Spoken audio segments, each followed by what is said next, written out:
Well, here we are, the end of 2022, and we've had over 10 million cases of COVID. The Australian Health Department, of course, stopped counting around September sometime because I think it was getting too embarrassing to admit that despite with over 20 million people being vaccinated, over half the country had caught COVID. Whatever happened to protecting you? Whatever happened to protecting you? But we don't want to talk about that anymore. We'll just pull it off the website and not discuss it. We'll not discuss it. And then we've got the excess deaths that Senator Babbitt talked about before. We had 8,706 extra deaths last year, despite the fact that New South Wales locked down for 3 months. So in theory, the deaths should have been lower, like they were in 2020. But let's not count 2021 in the ABS figures, or sorry, 2020 they're not counting. Let's pretend nothing happened there. Almost 140,000 jab injuries, more than all the injuries reported from vaccines since 1971. More than all the injuries put together. You've got an injury rate that's 3 times higher, and yet the TGA don't want to look at the signal. The whole point of having a database where doctors report these injuries, where they tick the box suspected, and as the doctors say, they don't fill these forms out because they don't have the spare time. They don't have a lazy 20 or 30 minutes sitting around filling these forms out if someone fell off a bike. No, they're ticking these boxes because they believe that the vaccine caused the injury that they are reporting. And yet the TGA want to pretend that there's nothing to see here. And why wouldn't they? Because Professor Skerritt is head of an organisation that is funded by Big Pharma. That is funded by Big Pharma. Now, if you want to talk about a conflict of interest, that's it. That's it. And these guys have no idea what they are talking about. I asked Professor Brendan Murphy, who was the Chief Health Officer at the time, whether or not he'd actually read the non-clinical report into the Pfizer vaccine. Guess what? He hadn't read it. Despite that, he'd been saying for the last a couple of days earlier that the spike protein wasn't in the blood. Well, had he read the report, he would have known that they never even tested the spike protein.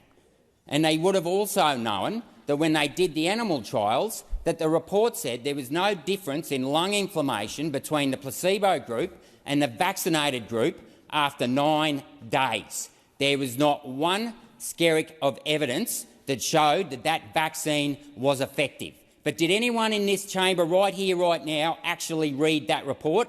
I bet you not. But you all went out there and said it was safe and effective where you didn't have a clue what you were talking about. And shame on you, because the law in this country, in the Australian Immunisation Register, says you cannot be coerced into taking a vaccine, number one, and number two is that you need to be properly informed about what is in the vaccine. Now, you've got to dig very far to get to the bottom of this stuff, but that spike protein in the vaccine isn't even the same as the spike protein in the virus.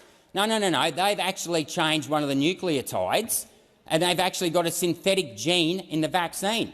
They've added 70 adenine nucleotides to the poly-A tail, which is designed to make it last longer. It's designed to last longer. The mRNA in the trials was shown to last for up to 9 days. The lipids were shown to last at least 2 days, and they stopped the trials, despite the fact that it doubled. Yeah, listen to this, Senator Hanson-Young. Despite the fact that the concentration of the lipids that are cationic were doubled in the ovaries from day 1 to day 2. You know what they did? They stopped the trial. They stopped the trial and they went and told everyone that it just stays at the site of injection. Well, that was a blatant lie. If you want to talk about misinformation, go and check out page 44 of the Pfizer non-clinical trial report. It was released on the TGA FIO disclosure log 239-6. I've read it numerous times. And guess what? You should also read the top paragraph of page 8 that says that the study suggests that the spike protein can be either inserted into the membrane or secreted from the cell. Now, what does that tell you? I'll tell you what that tells you. It tells you that rather than actually killing the actual pathogen, which is what a normal vaccine would have done, this particular vaccine goes inside your cell, takes over the reproduction, the ribosomes, which is what produces the protein, and then starts producing more of the toxic substance. That is not the name of the game. You would want to actually kill the virus. You do not want to reproduce it. And of course, Brendan Murphy, the Chief Health Officer, claims that there's nothing to worry about. He never read the document. And then we've got Professor Kelly. Of course, he came out and made the bold statement that it stops transmission. Well, he was lying, because the FDA came out in December 20 and said that there was no evidence that the vaccine stopped transmission. And when I pressed him on it, there's no trials to show that there's any IgA in the mucosal system. Okay, you don't have to take my word for it. Go and speak to Robert Clancy, Australia's foremost immunologist and vaccinologist.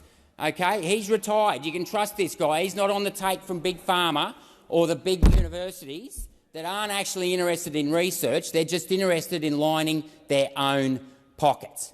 And then, of course, we've got the vaccine injury scheme, which is just a joke. And today and last night and day after day for the last 15 months, I get contacted by people who have had their lives destroyed by this vaccine, a vaccine that the government said was safe and effective.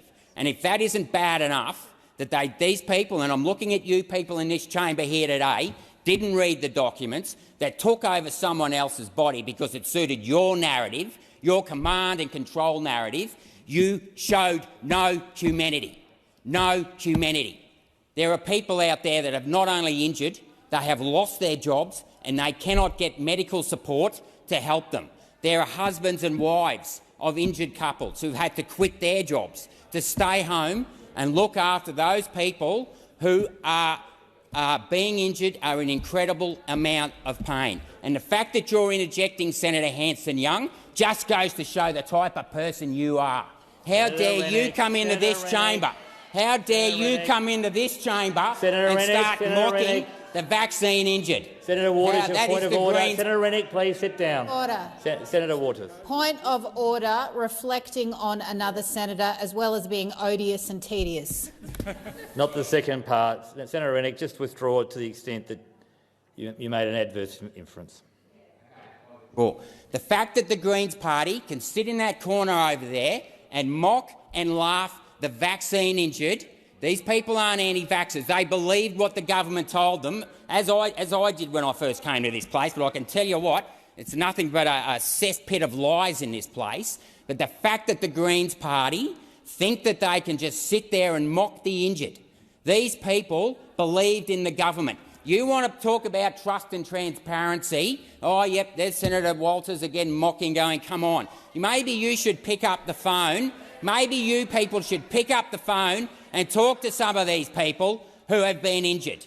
And then we go to the basis, the substance of this Act, the Fair Work Act. This is a public health issue. The idea that businesses in this country can be responsible for the transmission of an airborne virus is just as absurd as the billions of dollars that are getting wasted on the idea of some tiny trace gas in the atmosphere can control that. I mean, we are living in the land of the unicorn farmers and the intellectual pygmies who have just chasing the impossible dream like Sancho Panza chasing the windmills. It is absurd. And yet we stand here today, almost 3 years after the virus broke out in China or whatever, and we have still got this ridiculous mandates in so many places, in particular in the private industry, which is what this amendment will address, and they are still being coerced into getting a vaccine. I've literally just had 3 messages in the last hour about people who are losing their jobs, not in the health sector, but in sectors that are outdoors, nothing to do. It is absurd. It is absurd, and it needs to stop, because the state of emergency, even at the state government level, has been retracted. And yet these people here today do not want to grant people their autonomous right to control what goes in their body. And I might remind members of the LNP that one of our values is the dignity and worth of every individual. You know, we don't believe in multi-patent bargaining because we recognise that every business is unique, and we think that, you know, the employer and employee should have the first right in deciding what's best for them. That is what we believe in empowering the individuals to make the decisions that, suit their needs the best, and only the individual or the parent of the child can make that decision. But what we've got here today is typical command and control. We've got the Labor Party and the Greens protecting their own narrative that the government can save us. Govern me harder, Daddy. That is what these people believe in. Senator Canavan. I don't want to. Oh, sorry. Sorry. Senator Hanson-Young. I move that the question be put and stop this rubbish.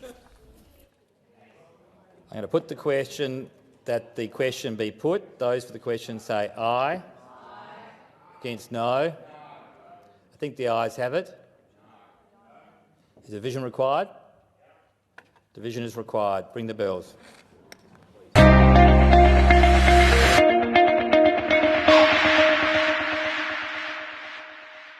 Authorised G. Rennick, LNP Chermside.